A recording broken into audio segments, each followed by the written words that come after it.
Diabetes is the fastest growing illness among children in the world. In fact, 1 out of 7 children will be diagnosed with diabetes this year alone. In the United States, there's over 23 million diabetics. That represents 8% of the population. This is truly an epidemic worldwide. It's an epidemic here in the United States. The question is why. I believe it has everything to do with what one is eating, with what one is drinking. Also, even the emotional states of folks can contribute to this one condition, which I believe is caused by an overacidification of the blood and tissues due to an inverted way of living, eating, and thinking. These two types of diabetes, type 1, which is insulin dependent, type 2, which is non-insulin dependent, that deal with the levels of blood sugar, whether they be high or whether they be low, is 100% reversible.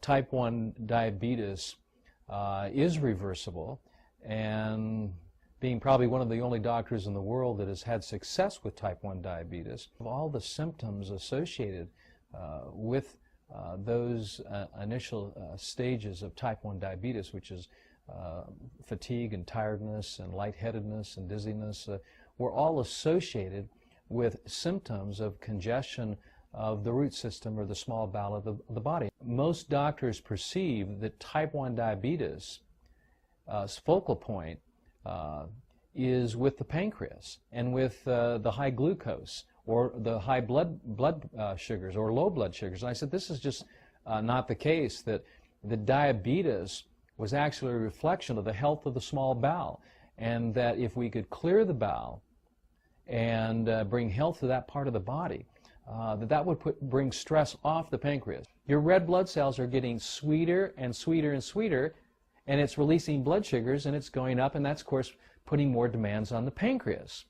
But this won't happen if we heal up the small bowel, because my foundational theory is that blood is made in the crypts of the small intestine, and if there's congestion there of chicken McNuggets or beef McNuggets or undigested food, then the body cannot produce the proper amount, not only in numbers, but in quality too, of red blood cells to help provide the foundational body cells, the red blood cells, to help build healthy tissue, organs, muscles and bones. These are the patterns that you see in the dry blood. Look to the center. Do you see the dark center? That's undigested food, undigested animal protein. And you see the white areas inside the center?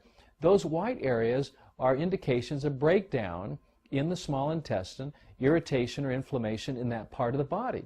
And as that heals, then what will happen is this process of body cells and blood cells breaking down, raising the blood sugar levels, will actually stop, and we'll be able to normalize your blood sugars, and you won't have to be diabetic anymore.